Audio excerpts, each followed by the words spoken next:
Hey guys, tonight we're staying up way past bedtime, venturing into the deepest end of the data pool, the place where the noise stops and the true silence begins.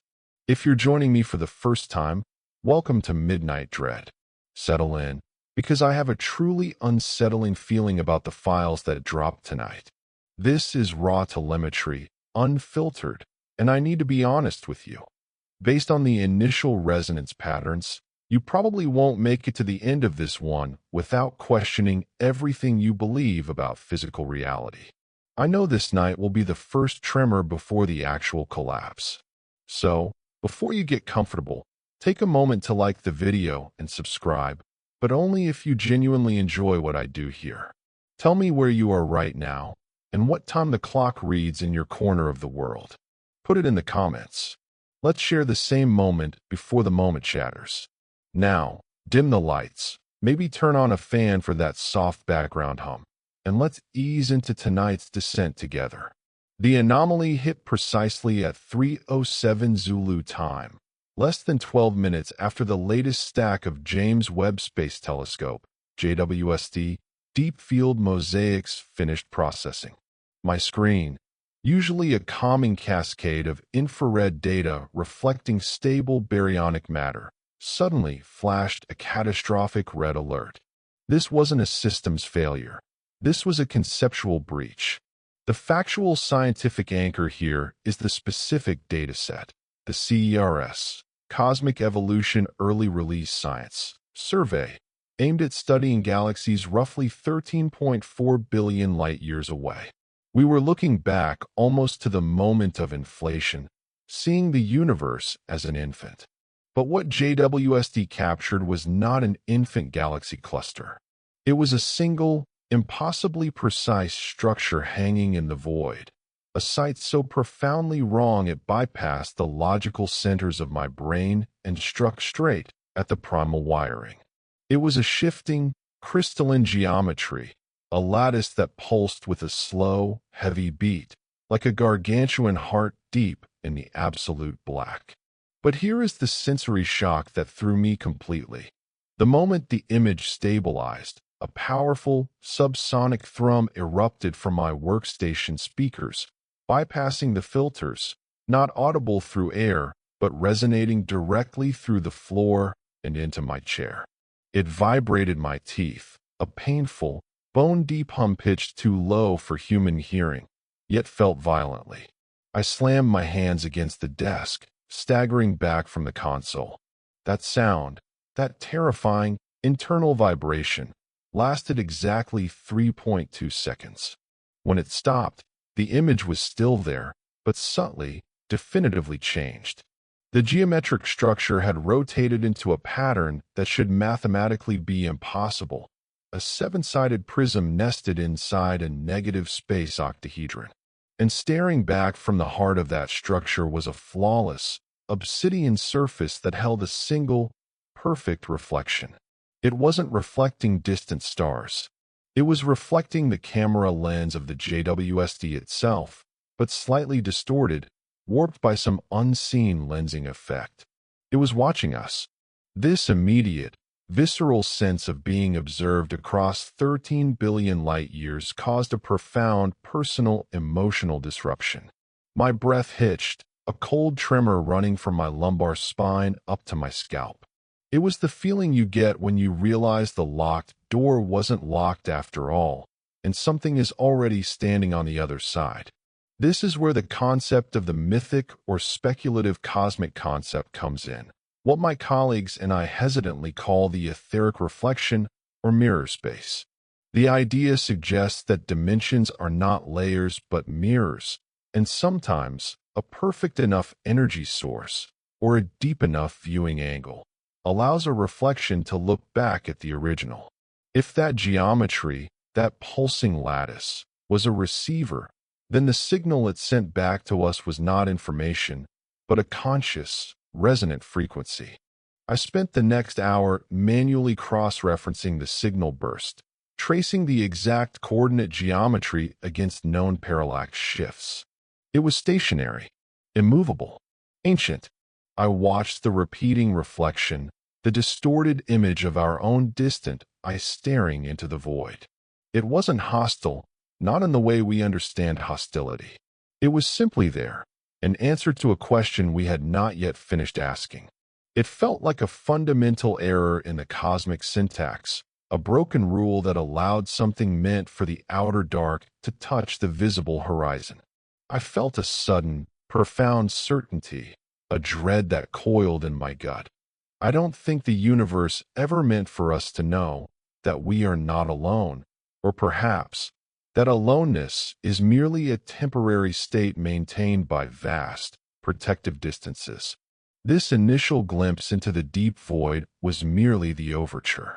The anomaly on the JWST data was merely a flicker, a side effect of something far closer, something terrestrial, something Martian. The core of the terrifying realization didn't come from the deep field image itself, but from the collateral damage. That burst of resonant frequency didn't just rattle my desk. It tripped sensitive seismic and electromagnetic monitoring arrays across our entire network. The deepest tremor, the strongest return pulse, wasn't coming from the edge of the observable universe. It was coming from the red dust of Mars.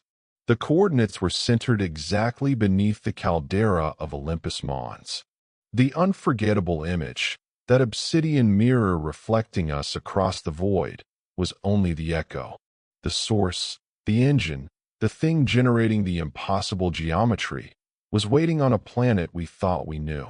The initial curiosity about the exotic data had curdled instantly into a sickening fear, knowing that whatever created that reflection in the darkness had somehow managed to leave a calling card 13 billion years ago, or perhaps 13 billion light years away, while simultaneously broadcasting a localized resonance from only 62 million miles away. The universe, I realized, was much smaller than we calculated and vastly more dangerous. The shift from the distant void to the concrete data of the Mars Science Laboratory, MSL, was jarring, but the pattern was undeniable. The frequency signature that pulsed out of the JWST incident perfectly matched a low-level, continuous magnetic flux anomaly detected beneath the Martian surface by the Perseverance rover's ground-penetrating radar. This signal had been flagged months ago as geologic noise, a persistent, low-grade distortion that seemed centered on a massive, stable subsurface mass. Now, viewed through the lens of the geometric pattern we'd just witnessed, it wasn't noise. It was rhythmic. It was a heartbeat.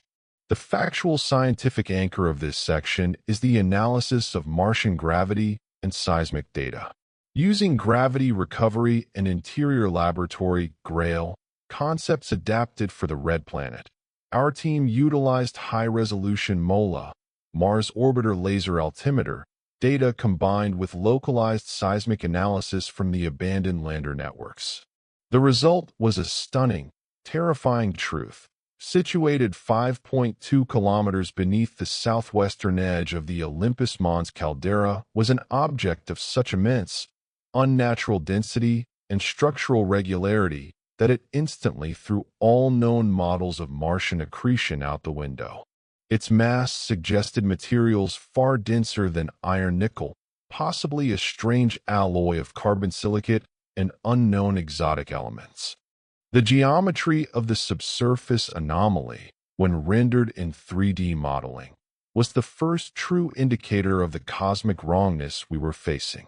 It was vast, roughly 8 kilometers long and 3 kilometers wide, and perfectly trapezoidal, but with internal angles that refused to sum to 360 degrees.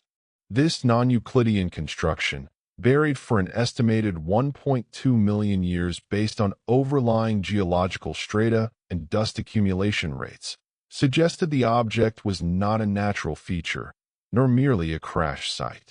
It was an intentional structure, a buried artifact of immense antiquity. We began referring to it internally, hesitantly, as the vessel. My initial curiosity, piqued by the impossibility of the JWST reflection, morphed rapidly into a deep, chilling fear as the reality of the Martian discovery set in. This wasn't a ruin. It was a containment field, or perhaps a mausoleum. The mythic or speculative cosmic concept we confronted here was the idea of ancient cycles, or the deep cosmic history that predates the very concepts of stellar evolution we understand. What if intelligent life doesn't merely evolve and fade, but reaches a plateau of knowledge where it confronts fundamental geometric laws of the universe, and that knowledge itself acts as a kind of great filter? The vessel felt like the byproduct of such a confrontation. It was too old, too clean, too geometrically perfect to be a simple wreck. We mobilized the contingency protocol, diverting the primary long-range drone, codenamed Sharon, originally intended for Valles Marineris exploration.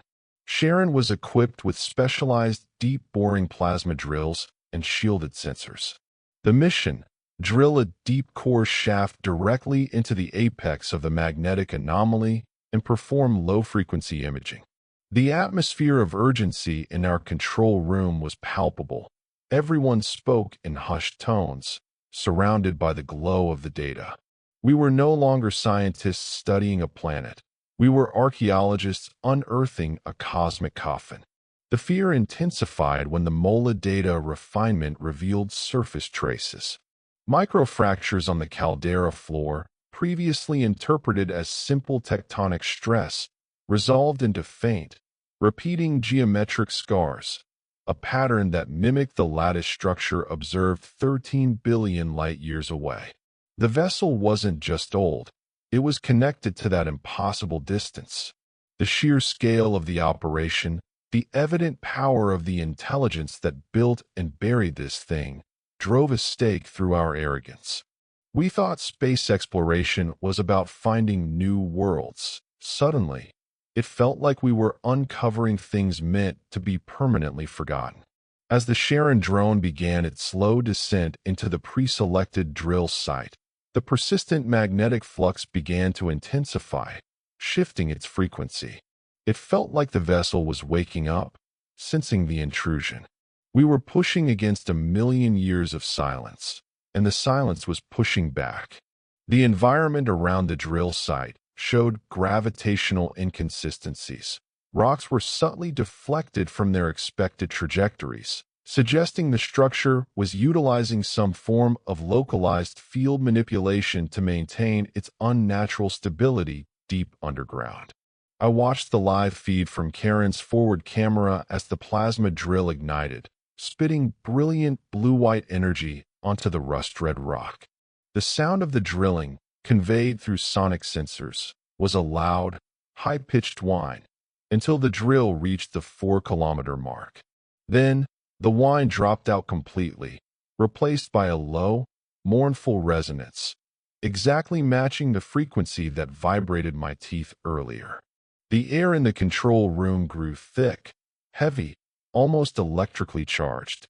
The team, normally clinical and detached, started exchanging uneasy glances. Dr. Anya Sharma, our lead geologist, whispered that the density readings were increasing exponentially, far faster than could be explained by simple compression. She calculated that the sheer structural integrity required to withstand the pressure without buckling was impossible for any material known to the terrestrial periodic table. I stared at the rendering of the vessel, its impossible angles rendered in sterile blue wireframe against the planetary cross-section.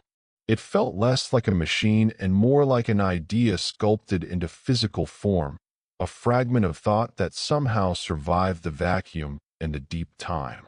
The sheer, terrifying scope of its existence dwarfed all human achievements. We were ants drilling into the foundation of a forgotten God's temple. I don't think the universe ever meant for us to know the sheer depth of history that precedes us, or the nature of the mechanisms that govern reality outside of our narrow, human perception. The curiosity that led us here was quickly being drowned out by the rising tide of fear. We had drilled through the protective shell of silence, and now, The contents of that shell were beginning to exert their influence. The descent was underway. Sharon breached the outer hull of the vessel at 5.23 kilometers, not with a crash of resistance, but with a sickening, liquid pop. The density readings instantly plummeted, indicating the drill had entered a massive, pressurized void. This void was not empty space, however. The sensors immediately registered an internal atmosphere composed of supersaturated nitrogen and trace noble gases, maintained at near-Earth pressure, a million-year-old atmosphere, waiting. The factual scientific anchor governing our reaction was the deployment of Project Sentinel. This high-level, extremely classified protocol deals with evidence of intelligent, non-terrestrial life, specifically when that evidence suggests potential existential threat via physics-defying technology. We immediately isolated the Sharon data stream, severing all connections to public networks, and implemented specialized gamma-ray shielding protocols around the control center.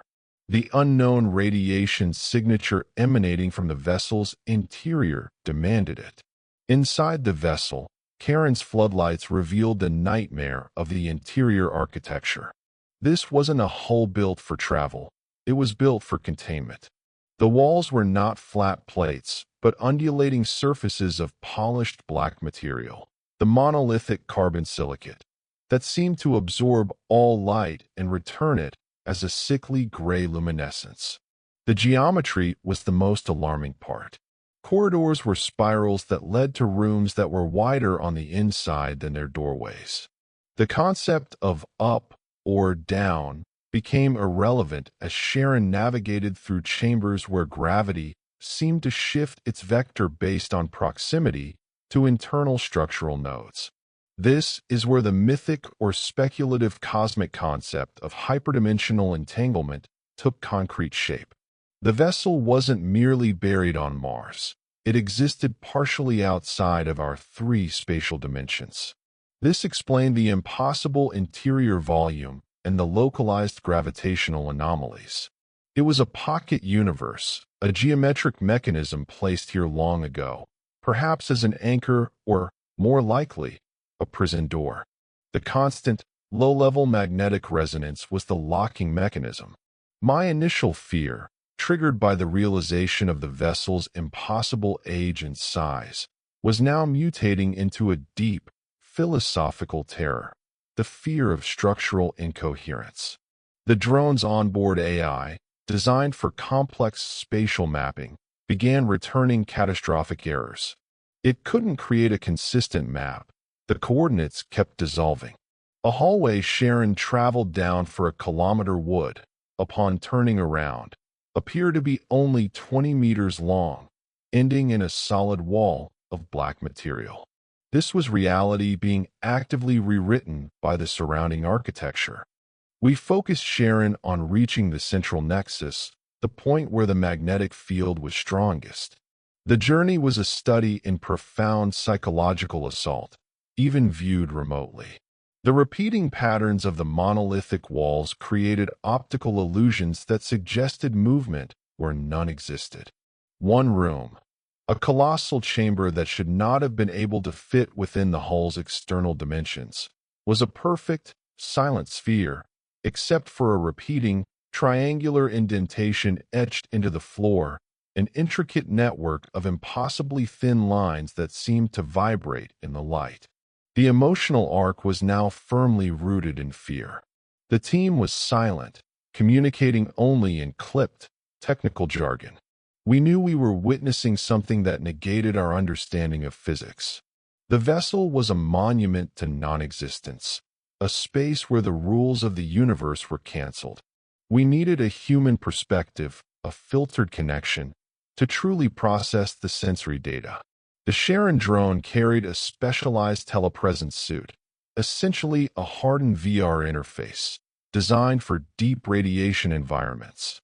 We selected Dr. Kenji Ito, the most stable and spatially aware member of our team, to remotely pilot the suit and transmit a first-person field of view.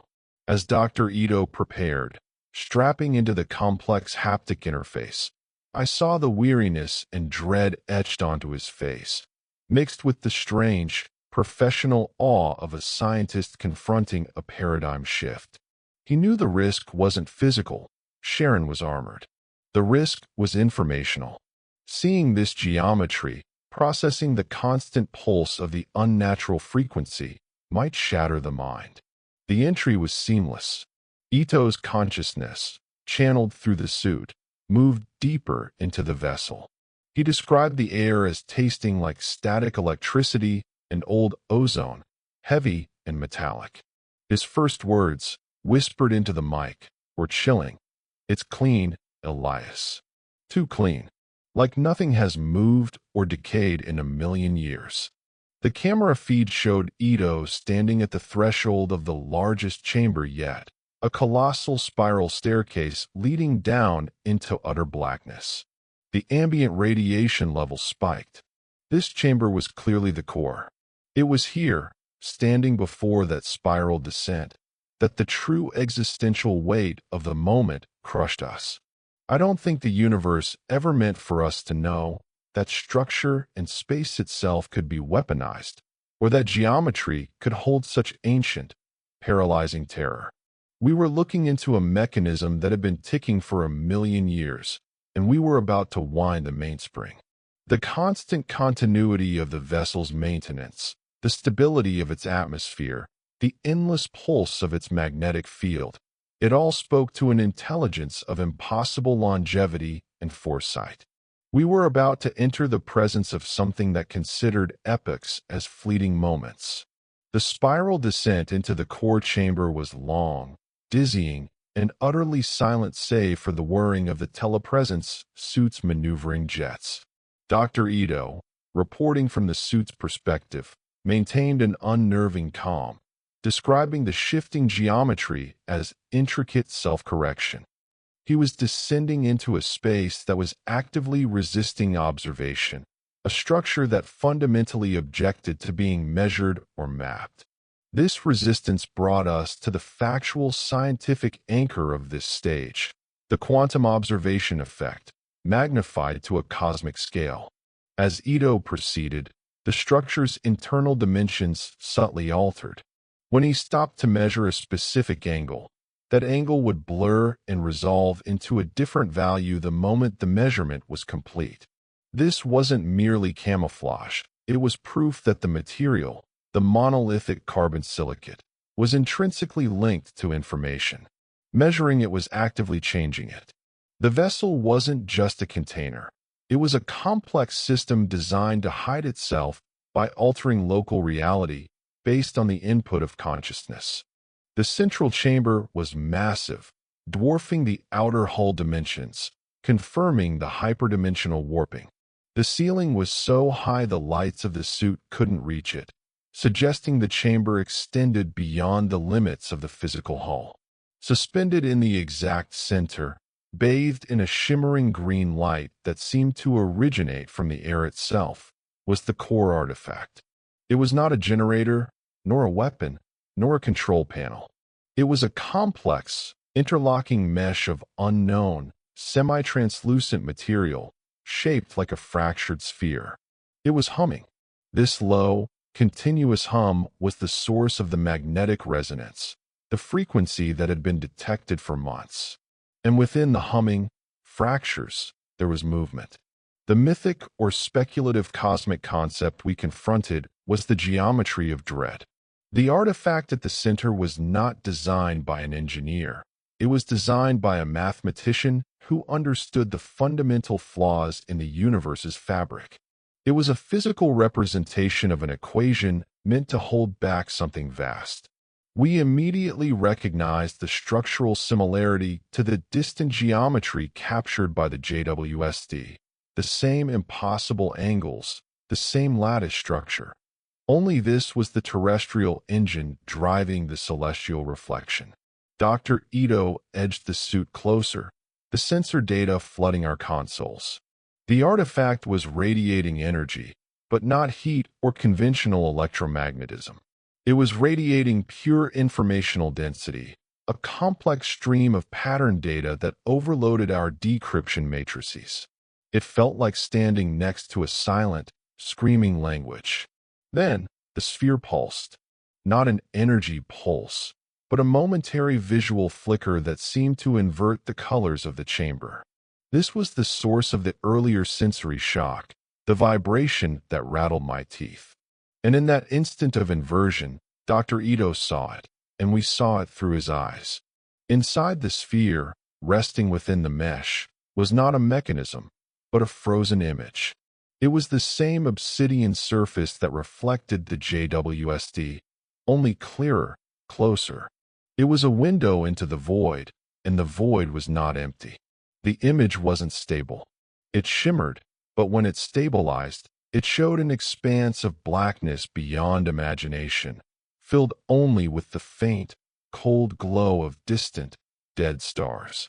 And staring out of that blackness was something vast, shapeless, yet defined by 1,000 tiny, shifting pinpricks of light. An entity that resembled a colossal eye, staring directly at Ito's camera lens. It was the original of the reflection we had seen at the edge of the universe. The emotional transition from paralyzing fear to sudden, profound awe was instantaneous and terrifying. Awe, not in the sense of beauty, but in the overwhelming presence of true, incomprehensible power. This entity, vast beyond stellar scale, was trapped, or at least its influence was dampened, by the vessel. The vessel was a million-year-old Sentinel, using non-Euclidean geometry and resonant frequency to hold back the outer dark. And we, by drilling into it and activating the telepresence link, had amplified the signal. Our localized observation was causing the prison walls to weaken. The sphere was actively sending a signal, a beacon of distress or invitation, directly into the horizon of the void. Ito's voice broke the silence, thick with realization. Elias, this isn't a ship. It's a key. Or maybe, it's the lock. And we just gave the tumblers a massive electrical surge.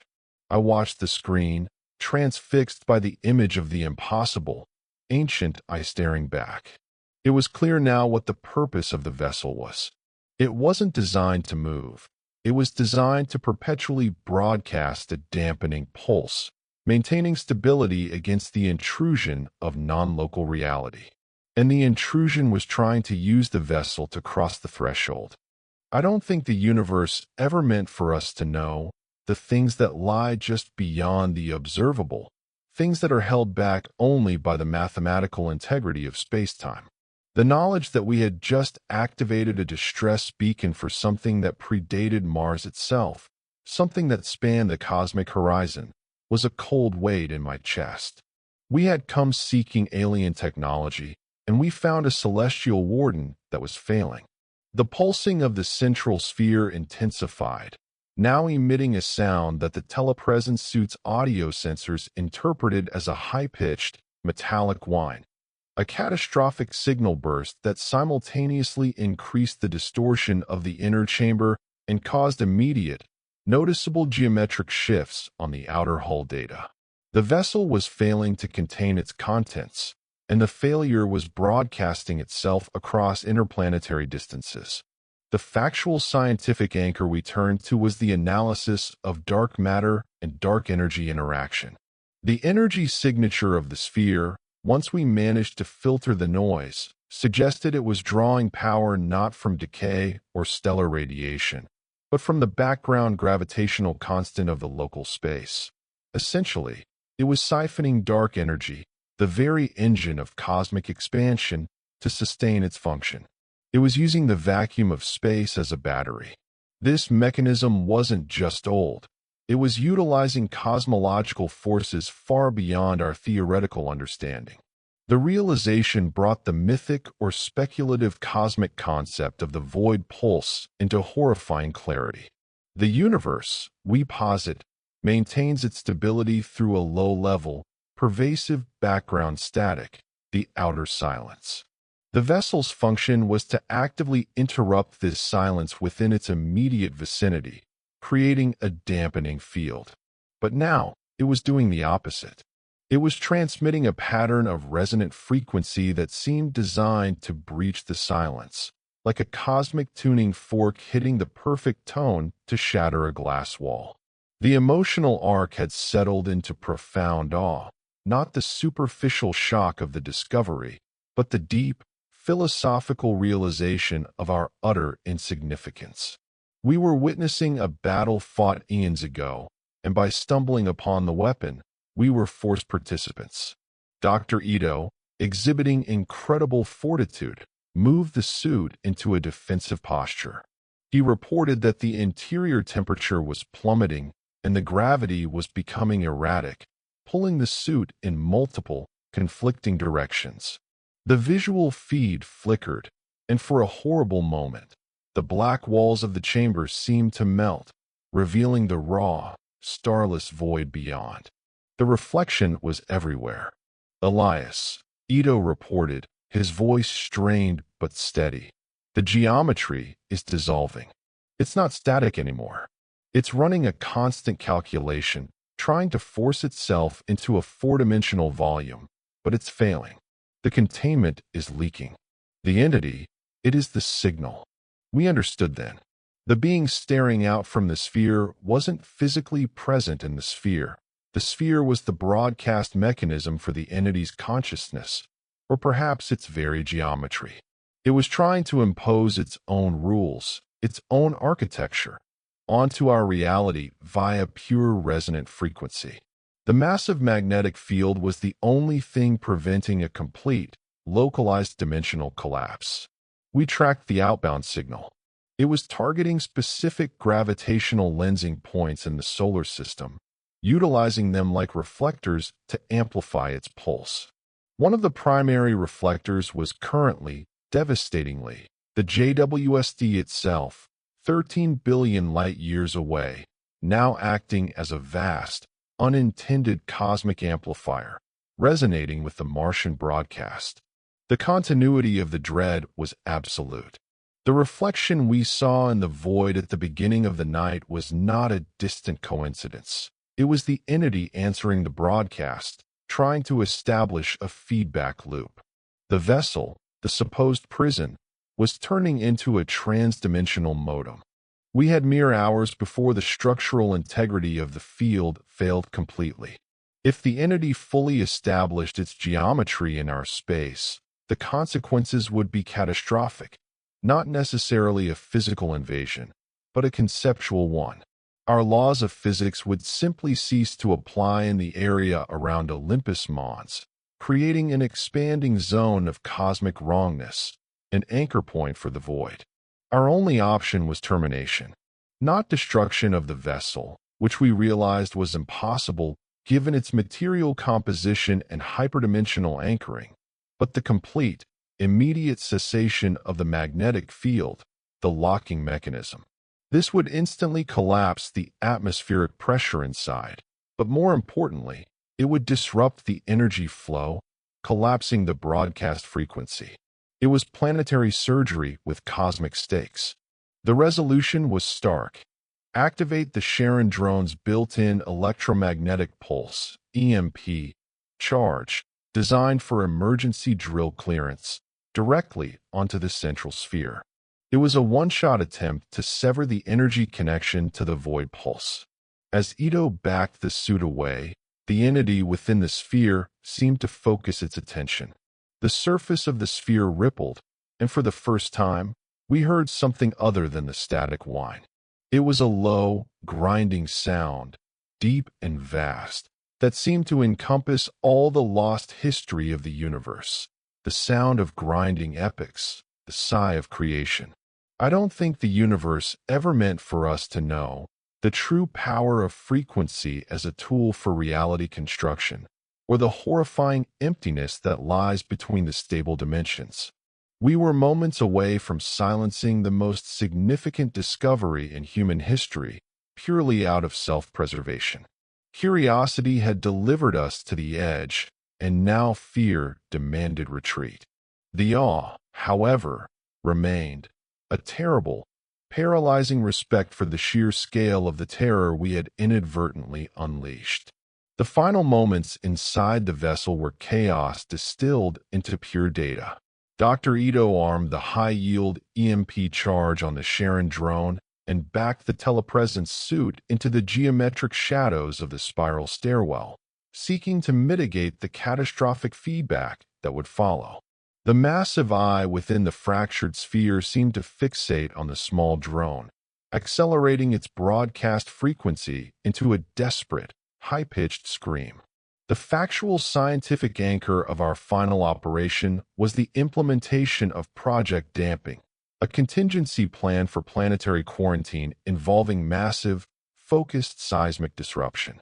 We prepared to use directed seismic waves aimed at the caldera entrance to collapse the upper 5 kilometers of overburden, burying the vessel again, regardless of the EMP's success. This wasn't to destroy it, but to isolate it, to re-establish the silence. The mythic or speculative cosmic concept we were fighting against was the recognition of the Great Filter, the idea that advanced life rarely survives its own technological progress because at a certain stage, it discovers a fundamental, inescapable threat to existence. The vessel was the Martian filter. The builders, 1,000,000 years ago, had imprisoned the cosmic geometry. They hadn't defeated it. They merely paused the timer. The emotional arc solidified into quiet, determined resolution. The fear was gone, replaced by a cold focus driven by the immense awe of confronting the impossible. We were not saving ourselves from a physical threat, but from a conceptual one. I gave the command to Dr. Ito, confirming the sequence. Execute EMP in T-minus 60 seconds. Kenji. Sentinel damping protocol stands ready.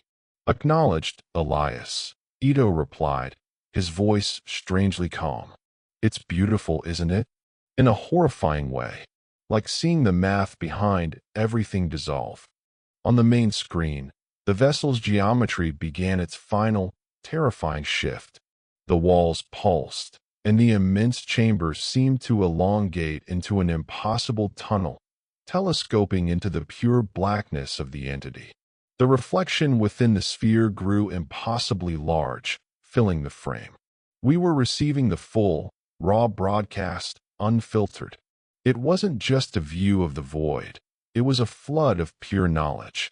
We saw galaxies as tiny sparks, and between them, the vast, quiet architecture of the entity, stretching across epochs.